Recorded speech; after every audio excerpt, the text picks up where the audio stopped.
Hello, and welcome back to Factorio. I am Dorthek, and this is episode 30 of our Factorio 0.17 tutorial walkthrough Let's Play game. Before we get started, there's an important matter that has to do with the very title of this series. As you know, this is the tutorial series for Factorio 0.17. However, in the last few weeks, Factorio released in the experimental build Fact 0.18. It's currently up to 0.18.3. I have been testing this for the past week. The only real differences between 0.17 and the 0.18 so far are graphical changes. 0.18 is prettier, it has better sound, better visuals, and you can read about those in the Factorio blog. I'm going to put in a link in the resource section to the developer blog. They publish a article every Friday that describes what they're working on, latest changes. Of course, there's the changelog. So if you wish to play the latest experimental, you can upgrade to this. If you wish to continue playing 0.17, the stable version, that's perfectly fine. There should be no real differences. However, the graphics will look a little bit different. The biggest issue that this has caused is that now I need to figure out whether to retitle this series, because of course we've been calling it 0.17. I may have to change it to 0.17/0.18. And later this year, sometime in the fall, Factorio is supposed to come out with 1.0, the official release version, and from what they said, it's basically going to be 0.18. So we will see what happens then. So in the last episode, we built our facility for mining uranium. We need this in order to get nuclear power going. And the next step after this is to refine the uranium. Now, what we're getting here is raw uranium ore, and what we need to power our power plants is this item here, the uranium fuel cell. And as you can see, it requires both uranium-235 and uranium-238, which is something that we produce out of the uranium ore. Now, there's several different ways to set this up. Honestly, when I play, I generally use the Catherine of Sky refining setup. You can get it from her blueprint library and just drop it down. However, for this tutorial, we're going to design one from scratch, although it will be heavily influenced by her design. The big difference is that her design relies on having robots to handle things, and I would like to try to do this all with belts. Not because I dislike robots, but because I don't want to start setting up robot infrastructure quite yet. So our basic machine for this is the centrifuge.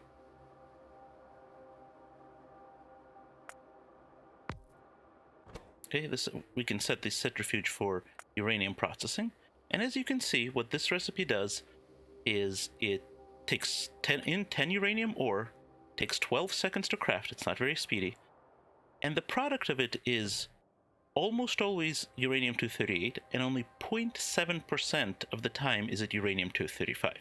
So we have to get hundreds of units of uranium processed to get any of this rare U-235 at all. Now, a little bit later in our research tree, we're going to get something called Covarex right here. And the Covarex process allows us to further enrich the uranium. We still have to run it through the basic refining first, but once we have 40 or so U-235, we can take some U-235 and some U-238 and get one extra uranium-235. It doesn't sound like much, but what it means is if you have enough of these machines running, you're just constantly producing a stream of U-235 at the cost of consuming a stream of U-238, but that's far more plentiful. Unfortunately, Covarex is locked behind the purple science, which we do not have yet. So we can't do it yet, but we are going to design our system in anticipation of being able to do it, because it has a significant effect on how much uranium you go through. Now, honestly, if we just want to use nuclear power, we probably can get away without this. All you really need is a few centrifuges refining basic uranium. However, what we may want to use down the road is nuclear weapons. They're one of the easiest ways to clear enemy biters, the atomic bomb, and this requires 30 U-235. if we're going to build atomic bombs, we're going to need Kovarex, we're going to need to refine a lot of U-235. In the meanwhile, let's get some research started again. We'll go with more energy weapons, even though we don't have them. And here's what we're going to do for this.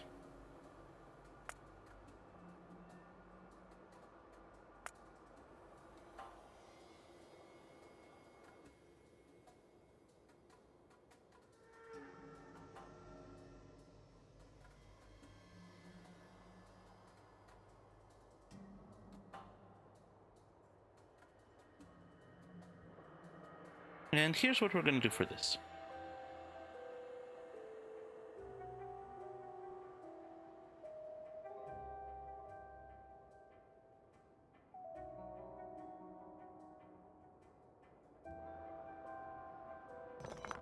We're going to run a row of these, let's say a dozen. 12. Yes. 11. One more.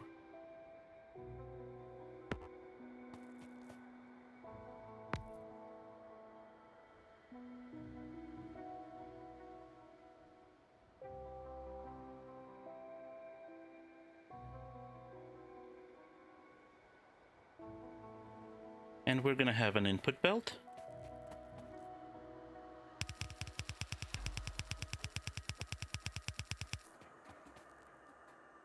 And an output belt.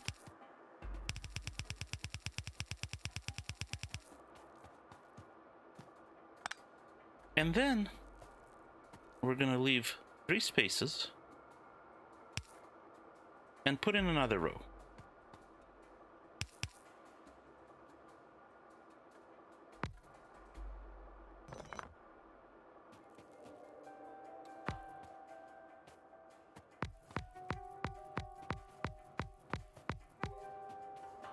Perfect.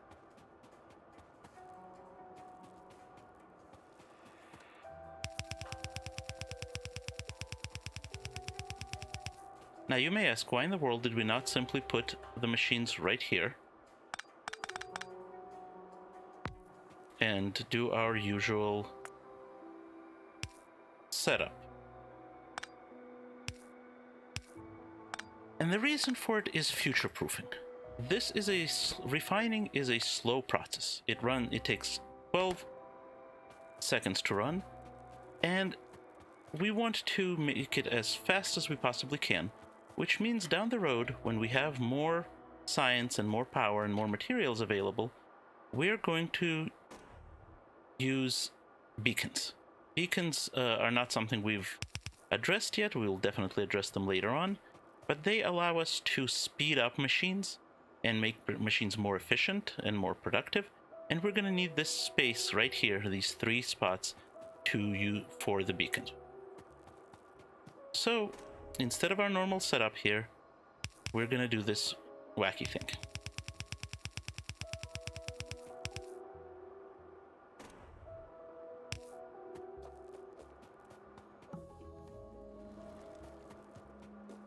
Let's see. Find flammables.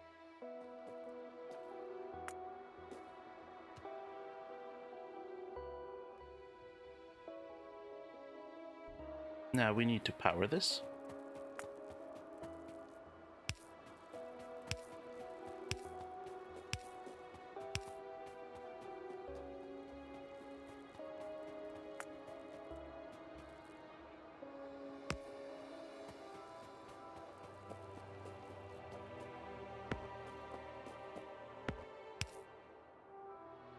At this point I can turn my butts on. Now these take in 10 at a time and drop off 1 at a time. So we're going to use stack inserters to load them.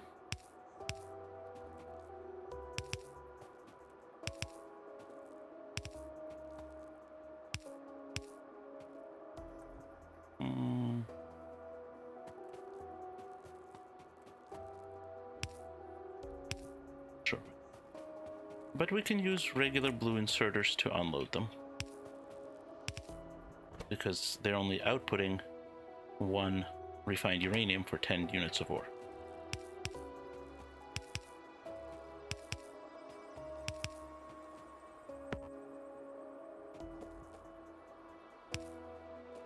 We're gonna need power poles.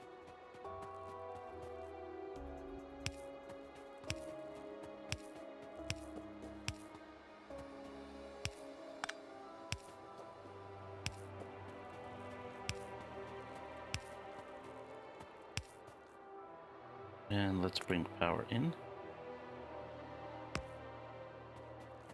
Okay, and we can cut and paste this onto our other portion of the array and just let the robots build it.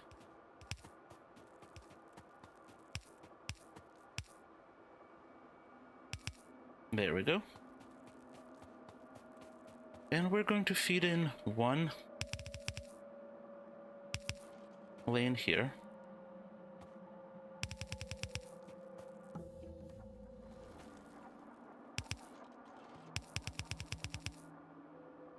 And one lane here. What do we have? Stronger explosives, sure. Oh, and we lost power because I accidentally deleted a power pole. There we go. Okay. And there's our output.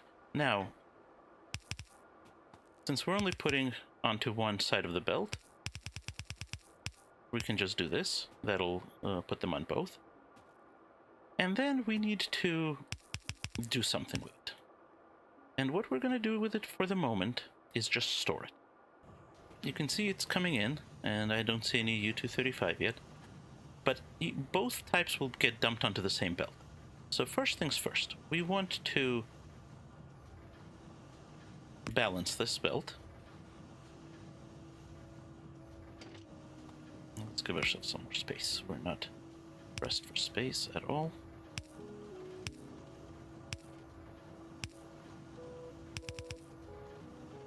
Okay, and now we're going to take some boxes. Let's start with 3 each side. And we're going to set some filter inserters. Do we have any purple ones? Yes. And we're going to set these for only U-235. And we're going to set these for only U-238. And we need to bring in power. There we go. You know what? These probably should be white.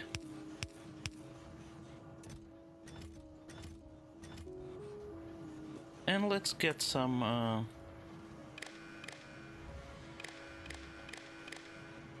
data so we can see from afar how much we're getting.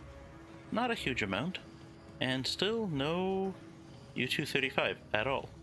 It'll come out eventually. And there's more of that healthy green glow. Let's drop some lights here while we're at it.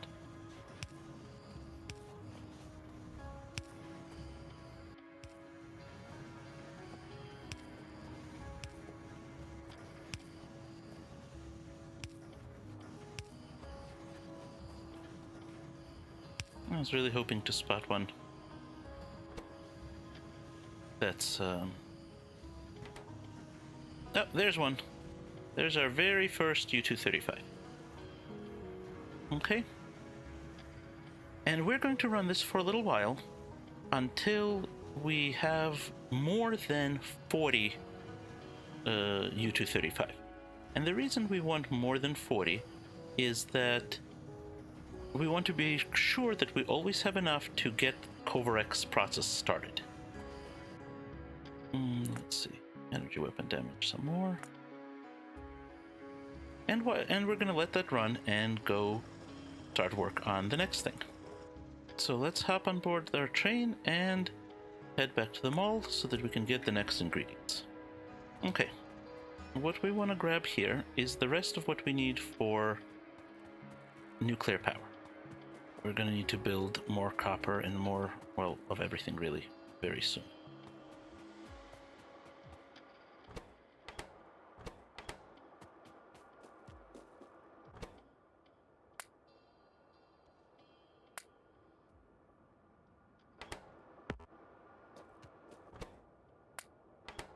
All right. So here's our nuclear mini-mall. And what we need is... well, we haven't even finished a single reactor itself, which is unfortunate. Where did I just stick those? That large pile of red circuits. There. Let's drop them in here. Of course, we need 500 of them, and we're just not getting that. And we can get whatever heat exchangers we have, whatever steam turbines are also suffering for copper.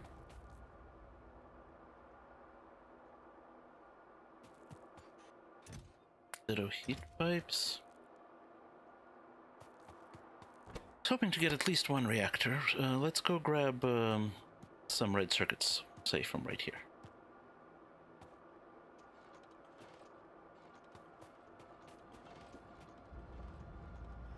Let's see, do we have enough to make a reactor? Yes. Alright. 8 seconds, we're gonna wait for it to finish and grab it and go. We can dump the rest of this in here. Follow robot count. There we go. One lonely reactor. And let's head back to our uranium outpost. Alright, here we are. Let's park our train outside the actual station so that our sulfuric acid train can come in. So I realized we built this a little bit too close because we're going to want some space over here. So we're going to modify this slightly. We're going to take out all of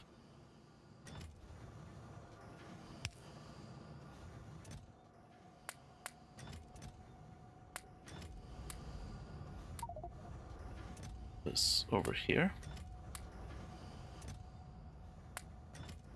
And then we're going to take all this and move it one down. Robots on.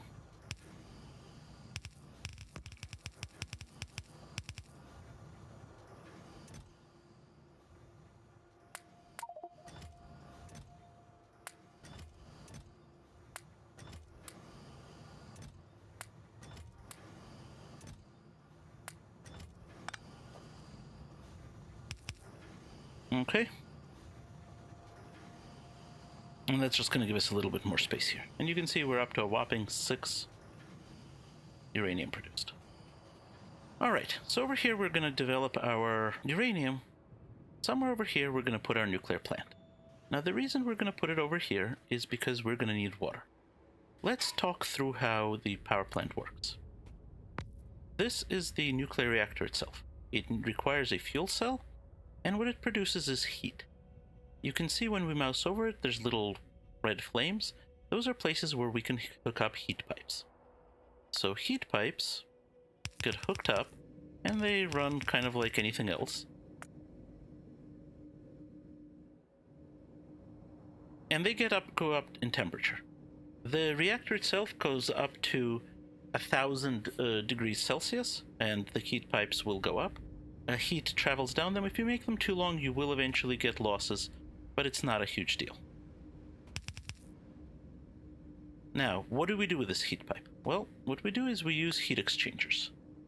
So this is a heat exchanger, and as you can see, on the back it has a little flame symbol. This is where it hooks up to a heat pipe.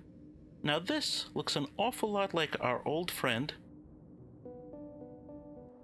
the boiler. Right? Water in or out over here, steam out this way.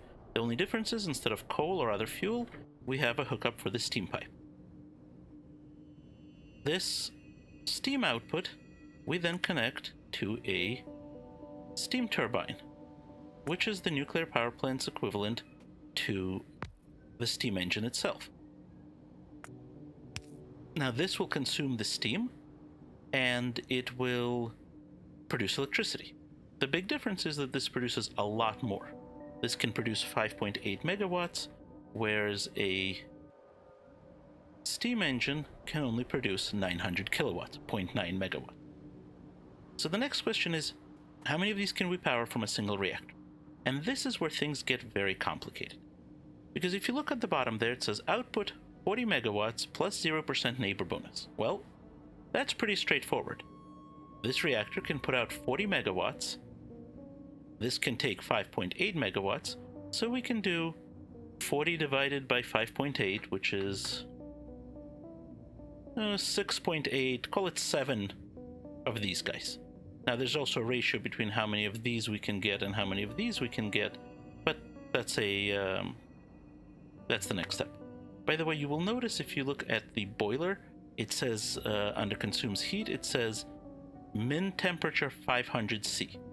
So until the reactor and this heat pipe get up to 500C, we're not going to get any production. You can also see that this generates steams up to 103 units per second, and this consumes steam up to 60 per second, so it's not a perfect ratio the way we had back here. One of these can supply more than one, but less than two turbines. Fortunately, we have cheat sheets to help us figure it out. Now, the reason it's less straightforward than that is you can see it says neighbor bonus. So if we were to place a second one adjacent to it, and that's not going to show it to us because they don't exist and they're not on, we're going to get a bonus to that production. And if we place more of them, we're going to get bigger bonuses. So it has to be adjacent on a side. Corners don't count. So the most you can reasonably do is 3. Now, why 3? Well, because if we put another one here, we have no way to get it fuel, because we cannot insert fuel cells across this corner. So, practically speaking, we tend to build our nuclear reactors in rows of 2, columns of 2, because these two will get the maximum possible bonus, right? This one has 1, 2, 3 neighbors, this one has 1, 2, 3 neighbors, and these outer ones have, this one here has 1, 2 neighbors. So we can make these any length we want. The outer 2 will get less, the inner ones will get the full bonus. Now, I generally design my reactors in groups of 6. There's no particular reason for it. 6 is the lowest, the smallest that gives you this maximum full bonus. But the question is then, how do we figure out what we need? So the answer to this is the Factorio cheat sheet. Let's take a look at it. This is factoriocheatsheet.com and has tons of useful resources. I've talked about it before, but in this case what we want is our nuclear things. By the way, here's uranium processing, some information. If we scroll down, we will find the information on nuclear. So this is the simplest one, right? 1 reactor, 4 heat exchangers, 7 steam turbines, and an offshore fuel pump will produce 40 megawatts. If we want to use 4 reactors, a very common setup, 480 megawatt setup, this is what we need. But we can get more detailed down here.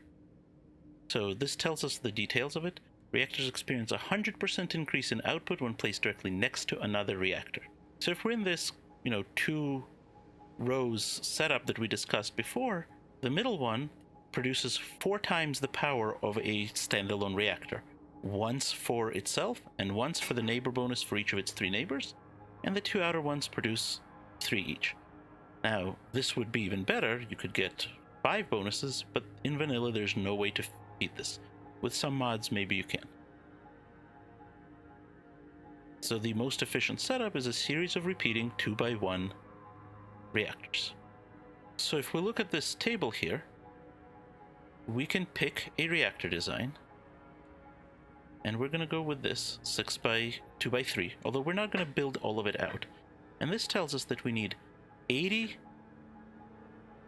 heat exchangers, 138 turbines, and also some tanks to store spare steam. We will get back to why we want to do that later. And that'll get us 800 megawatts of power, and we will have 333% efficiency in terms of how much power we're getting out of our use.